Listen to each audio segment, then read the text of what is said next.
wabarakatuh.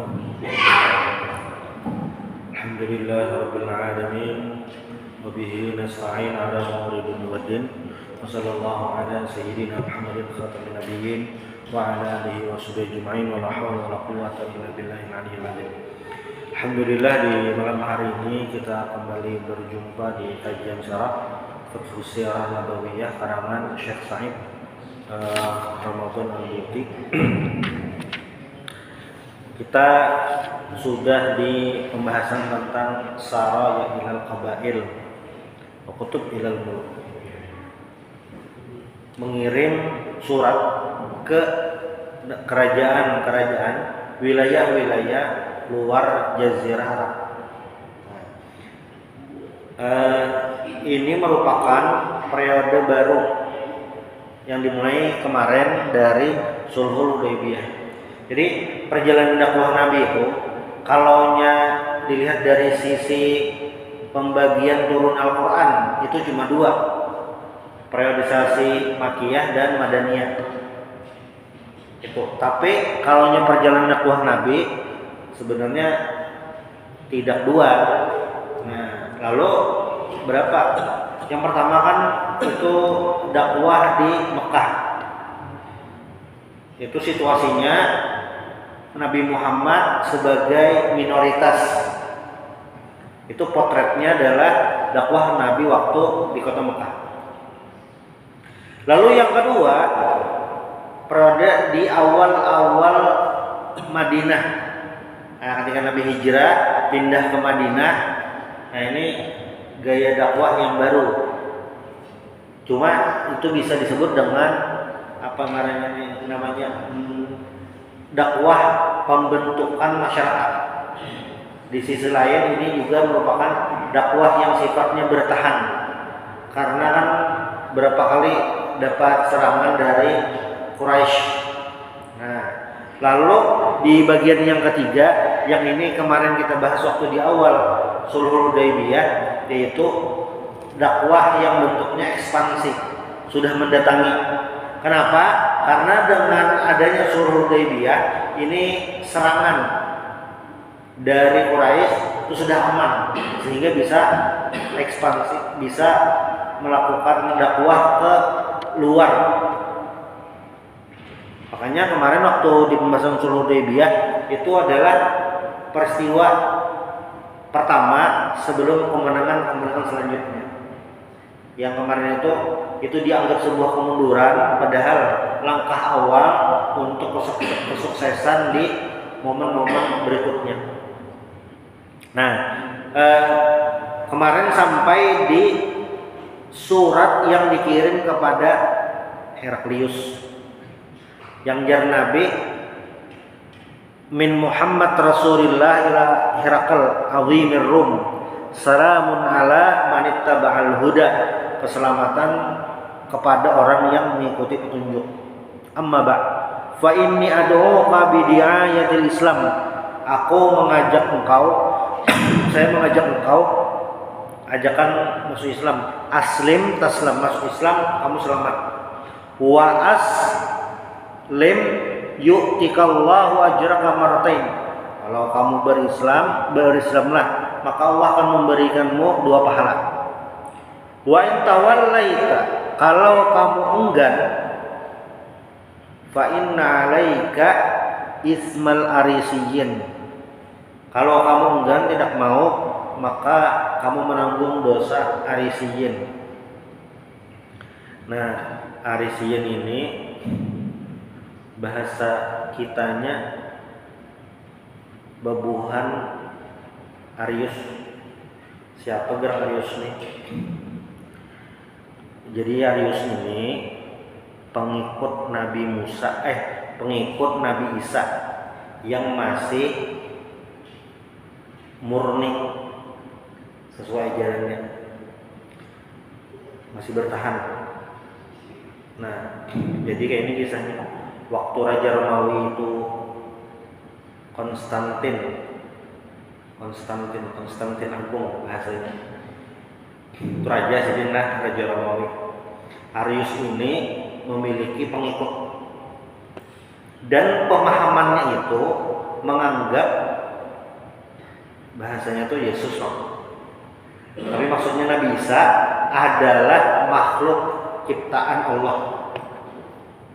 Nah, ya intinya ini yang sidin ini yang bertentangan ajaran Nabi Isa yang murni masih. Oleh Konstantin, apa ini? Pemahaman apa ini? Lalu diadakanlah ngarannya konsili Nikea. Nikea itu ngaran kota Bahari. Itu ngaran kota Bahari. Kalau Nyuhin itu di Turki, ngaran kotanya Iznik di Turki. Ketik dia di Google tuh Iznik, keluar kota itu ngaran Baharinya Nikea. Bahasanya model kayak daurah lah itu. Daurah. Cuma bubuhannya. Nah, daurahnya ini membahas tentang pemahaman Arius ini itu terjadi di sekitaran di tahun 325 Masehi. Nabi Isa kan lahir 1 Masehi. Nabi Muhammad tahun 571 Pak. Pokoknya tahun 500-an. Abad ke-6 Masehi. Ini tahun 300-an. Abad ke-4. Lalu diadakan konsili Nikea I. Nah, mayoritas di sana berpendapat bahwasanya Yesus itu Tuhan. Arius ini kalah suara. Cuma Arius ini kada dibunuh, kada diburu kayak Ashabul Kahfi.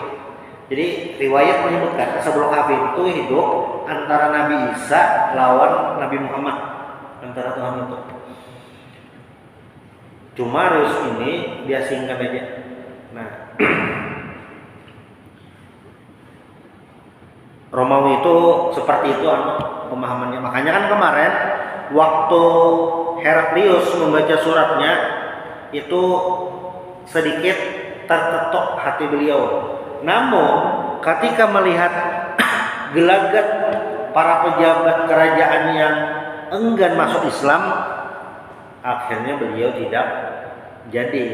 Nah ini sering terjadi yang seperti ini. Maksudnya apa? Ada segelintir orang yang tahu tentang kebenaran agama tauhid ini, tapi karena faktor X, karena faktor lain sehingga tidak jadi mengucapkan syahadat. Nah, banyak yang kayak itu ternyata. Salah satunya ya Heraklius ini, karena beliau takut kalau wa khafa ala nafsihi wa mulkihi. Beliau takut terhadap diri beliau dan kerajaannya, takut dikudeta atau apa macam-macam. Itu ke Romawi. Rum. Lalu Nabi kan mengutus juga Abdullah bin Hudzafah ini ke Kisra, Persia. Nah, ini yang kisah sangat terkenal. Wa arsalamahu ilaihi kitaban. Lalu Abdullah bin Hudzafah sana sampai faqur yang alaih, dan suratnya dibacakan di hadapan Heraklius, di hadapan Kisra. Tsumma akhadahu famazzaqahu. Suratnya diambil lalu dirobek. Ini kan kalaunya dalam bahasa diplomatik penghinaan. Nah, falamma balagha dzalika Rasulullah sallallahu alaihi wasallam qala mazzaqallahu mulkah. Semoga Allah merobek kerajaannya. Lalu Kisra ini mengirim perintah kepada mungkin salah satu gubernur lah, namanya Bazan di daerah Yaman. Menyuruh Bazan mengirim 2 orang laki-laki untuk mendatangi Nabi Muhammad. Nah, singkat cerita 2 orang ini datang kepada Nabi Muhammad. Faqadima al-Madinah wa dafa'a kitab Bazan ila Nabi sallallahu alaihi wasallam. Lalu 2 orang ini menyampaikan surat dari Bazan. Bazan tadi kan bawahannya Kisra, mungkin gubernur. Kirim ini surat dari Bazan. Nabi tersenyum, fatabas sama Rasulullah sallallahu alaihi wasallam. Jadilah dalam sirah Nabi itu ada momen-momen di mana yang Nabi itu dapat wahyu dari Allah, sehingga apa yang Nabi sampaikan itu sebenarnya belum terjadi, tapi akan terjadi dan pasti terjadi. Itu karena wahyu dari Allah, termasuk yang mazzaqallahu mulkan. Allah nanti akan merobek kerajaan Persia. Nah, setelah dapat surat dari Bazan, Nabi tersenyum, lalu kata Nabi, irji'anni yaumakum hadza hatta ta'tiyani al-ghad fa ukhbirukuma bima urid. Kata Nabi, ya saya terima suratnya, datang lagi besok, nanti akan saya kabarkan. Sudah, ketika besoknya, lalu kata Nabi, abligha sahibakuma anna rabbi qad qatala rabbah Kisra fi hadhil lailah li sab'i sa'at madat minha. Besoknya ketika datang lagi dua orang utusan ini, kata Nabi, Tuhanku sudah membunuh tuannya si Bazan, maksudnya Kisra, sudah terbunuh di malam ini. Nah, itu kata sejarawan Ibnu Sa'ad, malam Selasa. Lalu sesudah 10 malam berlalu, nah sesudah beberapa waktu dari yang tadi itu, maka terjadilah sesuai doa Nabi, wa annallahu tabaraka wa ta'ala sallata alaihi ibnahu Syirwaih faqatarahu. Lalu si Kisra dibunuh anaknya sendiri. Faraja'a ila Bazan, kemudian dua orang ini kembali kepada Bazan, fa aslama huwa wal abna'ul ladzina bil Yaman. Nah, dua orang utusan ini masuk Islam, dan Bazan ini nama orang masuk Islam. Karena apa? Kabar yang Nabi beritahu itu benar-benar terjadi. Prediksi Nabi, bukan prediksi itu, karena memang wahyu. Nah, ada juga yang datang ke daerah Busra, ini daerah Syam, Busra. Nama pemimpinnya Syurahbil bin Amr al-Ghassani. Nah, yang dikirim Haris bin Umair al-Azdi. Ketika sampai di sana, utusan Nabi ini ternyata diikat, dibunuh. Nah, uqalu walam yuqtal li Rasulillah sallallahu alaihi wasallam rasulun ghairu. Dan dari semua utusan yang dikirim, si Al-Haris bin Umair al-Azdi inilah satu-satunya utusan yang dibunuh. Kalaunya dalam dunia diplomatik ini membawai perang. Kalau yang merobek tadi itu menghina, nah ini membawai perang. Itu bahasa-bahasa dahulu.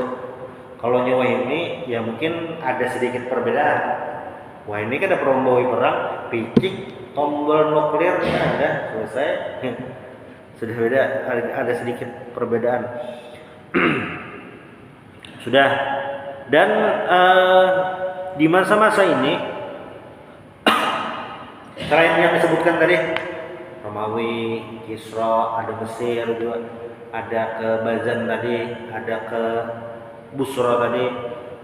Nah, Nabi juga mengirim surat-surat ke al-umara al-arab al-mutafarriqina fi mukhtalifil manatiq. Jadi kan apa ya? Jazirah Arab itu kan terdiri dari berbagai macam suku Arab, dan Arab ini tidak ada kerajaannya. Lalu bagaimana sistem pemerintahannya? Nah, mereka itu membangun sistem pemerintahan berdasarkan kabilah masing-masing. Kayak kerajaan, tapi lain. Jadi misalnya di kampung ini itu kabilah itu, nah pemimpinnya siapa? Ya kepala suku. Nah, itulah hukum, itulah yang dianut. Sistem itulah sistem si kepala suku ini yang mengatur semuanya. Makanya kepala suku atau ketua kabilah di Arab waktu itu posisinya sangat penting. Sama kita bisa melihat kejadian Sa'ad bin Mu'adz waktu masuk Islam di tangan Mus'ab bin Umair, kembali ke kabilahnya lalu menyuruh kabilahnya masuk Islam. dan mereka masuk Islam. Nah, pengaruh kabilah. Nah, di masa-masa yang tahun 7 Hijriah ini Nabi mendatangi atau Nabi mengutus para sahabat untuk berdakwah ke kabilah-kabilah yang bermacam-macam tempat tadi. Macam-macam. Nah, fa aslama minhum al-katsir. Banyak yang masuk Islam. Gitu. Tapi ada juga yang wa'ana dal ba'du minhum, ada juga yang melawan. Wa fi hadhil fatrah aidan talahaqatil wufud tafidu ala Rasulullah sallallahu alaihi wasallam min mukhtalifil jihad tu'lin islamaha wa tadkhul fi dinillah. Pokoknya di masa ini selain Nabi mengutus ke kabilah-kabilah, banyak juga yang dari kampung datang ke Nabi berislam. Gitu. Dari kampung datang ke Madinah menyatakan keislaman. Boleh. Dan pernah lo mendengar Uwais Al-Qarni. Nah, Uwais Al-Qarni ini kan di Yaman, dan beliau tidak pernah bertemu Nabi walaupun sezaman dengan Nabi Muhammad. Pertanyaannya kan, bagaimana cara beliau masuk Islam? Ya karena kan utusan yang ke Yaman, masuk Islam, menyebarkan di kampung Yaman. Jadi itu berarti tidak hanya itu, ada teman-teman lain yang mereka mungkin belum pernah bertemu Nabi, tapi salah satu perwakilan kabilahnya datang ke Madinah, masuk Islam, kembali ke kampung mengajarkan Islam. Nah, kurang lebihnya seperti itu. Nah, dan di masa ini juga masuk Islam dua tokoh penting masyarakat Arab. Kalau di tahun 6 kenabian ada 2 orang jagoan yang menguatkan Islam, Hamzah bin Abdul Muthalib dan Umar bin Khattab. Di tahun 7 Hijriah ini kurang lebih ini juga masuk 2 sosok penting di masyarakat Arab. Siapa? Khalid bin Walid dan Amr bin As. Amr bin As ini min duhatil Arab. Duhatil Arab itu apa ya? Cendekiawan Arab. Pokoknya orang yang sangat cerdik.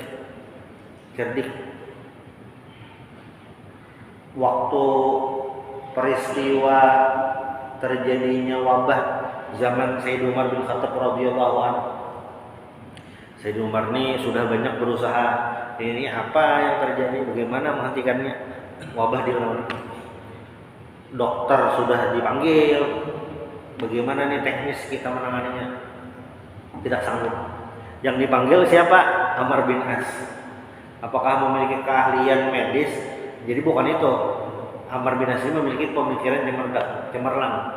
Kalau kata Amr bin As itu yaitu yang kata-kata terkenal waktu zaman Covid semalam.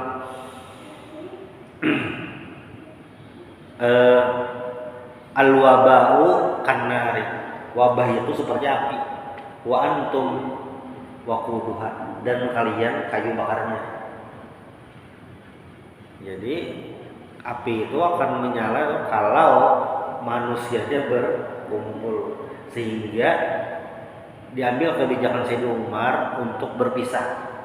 Ya bahasa kita apa? Social distancing. Sayyid Umar sudah melakukan itu. Nah, ini masuk Islam 2 lah, dan itu sangat menguatkan. Ini diriwayatkan oleh Ibnu Ishaq. Kharajtu amidan ila Rasulillah sallallahu alaihi wasallam falaqitu Khalid bin Walid. Kata beliau, aku pergi menuju tempat Rasulullah dan di jalan aku bertemu Khalid bin Walid. Ini kejadiannya sebelum Fathu Makkah. Dan Khalid itu sedang menuju ke Makkah. Faqultu aina turid ya Aba Sulaiman? Qala azhabu wallahi la uslim. Fahatta mata faqultu lahu wa ma jitu illa li aslama wa qadimna jami'an faqad fataqaddama Khalidun wa aslama wa bay'a summa danautu fa bay'tuhu. Nah, mau kemana aja? Saya mau masuk Islam. Oh, akhirnya 2 orang ini, 2 orang sosok penting ini masuk Islam.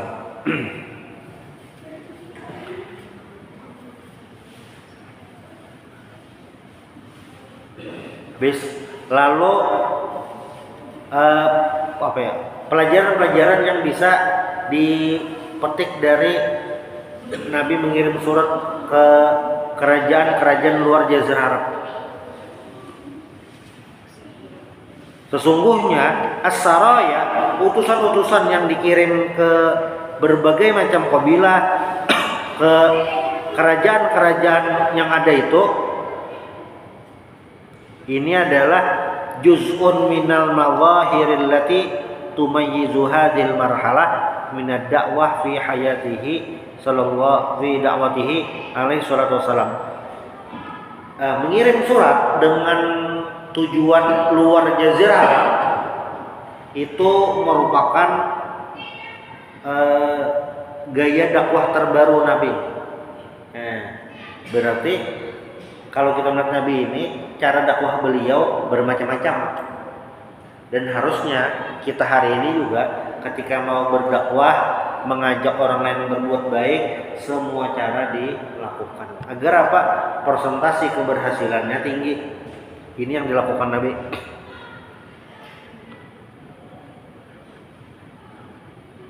Laqad kanatil marhalah allati tasrufu ad-da'wah min budil hijri ila sulhul Hudaybiyah marhalah difaiyah. Nah, itu yang tadi.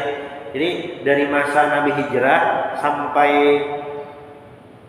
perjanjian Hudaybiyah itu adalah marhalah difaiyah, periode bertahan. Nah, tapi ketika itu sudah selesai, maksudnya sesudah sulh Hudaybiyah terjadi, nah ini adalah gaya dakwah baru. Apa? Ekspansi menuju keluar. Ketika sulh Hudaybiyah itu sudah dilakukan, sudah terjadi, sudah deal, maka apa? Itma'annat afidatul muslimin wastarahu min mataibi Quraisy. Mereka tenang. Tidak ada musuh yang mengganggu lagi. Kan ini kemarin waktu sulh Hudaybiyah, isi perjanjiannya itu sangat merugikan kaum muslimin. Yang di poin di mana apabila ada orang Mekah masuk Islam, pergi ke Madinah, orang Madinah wajib mengembalikan orang Mekah tadi. Sebaliknya kan, apabila ada orang Madinah murtad, pokoknya orang Islam lah murtad, lalu menuju ke Mekah, tidak boleh dijemput. Tidak boleh dijemput, rugi ini. Tapi ternyata ya tadi maslahat sulh Hudaybiyah ini lebih besar daripada yang persyaratan tadi. Apa? Nah, kaum muslimin tenang. Ini satu musuh sudah bisa dihandle, sudah terhandle, yaitu Quraisy, sehingga bisa berdakwah kemana-mana. Kenapa sulh Hudaybiyah itu bisa terjadi? Karena ini wahyu dari Allah. Jadi rumusnya, selama satu hal tersebut berdasarkan wahyu dari Allah, pasti akan menghasilkan yang baik. Cuma kita ini kadang ada sabar, tidak sabar. Endingnya tuh belum tahu, langsung sudah memutuskan. Padahal ada rahasia Allah lagi di momen berikutnya, termasuk sulh Hudaybiyah ini. Rugi macam-macam. Nabi Muhammad menulis Rasulullah tidak diterima. Tidak diterima. Menulis Bismillahirrahmanirrahim tidak diterima juga. Cuma kan pada akhirnya itu adalah momen kebangkitan umat Islam. Nah,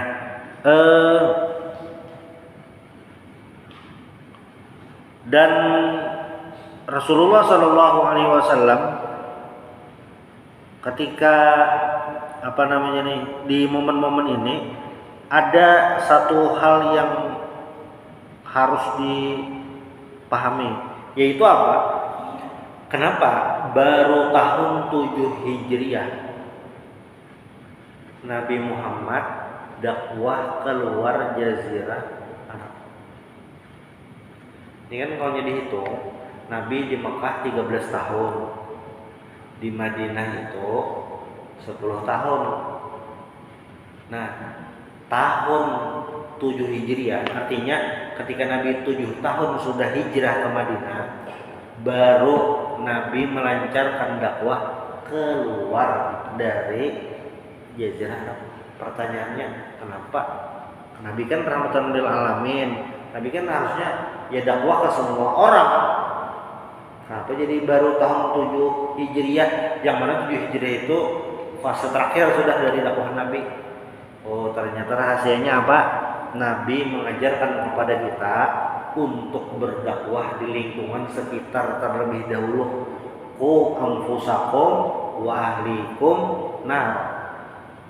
di wilayah keluarga beliau di Mekah, Quraisy, walaupun tidak berhasil waktu itu. Berhasilnya kapan? Setelah Fathu Mekah. Setelah di Mekah tidak berhasil, lalu Nabi hijrah ke Madinah. Di Madinah Nabi bisa membentuk kekuatan Muslim, sebuah sistem masyarakat Muslim. Nah, itu. Nah, baru ketika itu sudah selesai, nah baru Nabi yang jauh. Jadi ada langkah-langkah yang dilakukan Rasulullah dari periode Mekah, Madinah, nah baru ke daerah luar. Jadi pakai pola. Jangan sampai ini terbalik. Kenapa? Ya nanti dakwahnya sedikit banyak akan apa bahasanya bermasalah.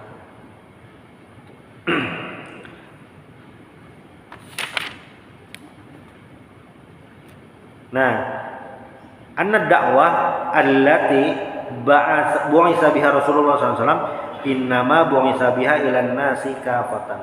Nabi ini diutus untuk semua manusia. La ila qaumin bi'ayanihim, tidak kepada satu kaum saja, semuanya. Wa anna risalatahu innama hiya insaniyah syamilah.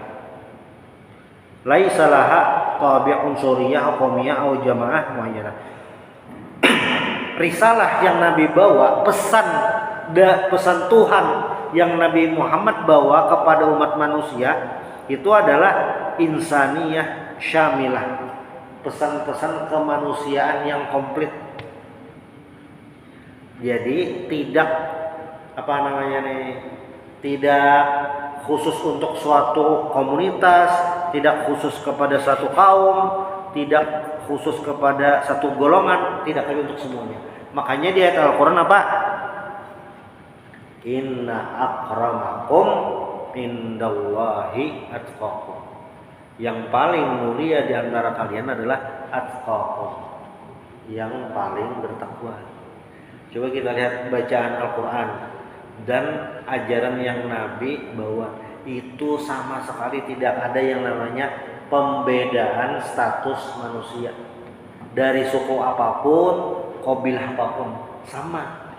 Kenapa Bilal itu bisa jadi muazzinnya Nabi Muhammad, bisa jadi tukang azan Nabi Muhammad?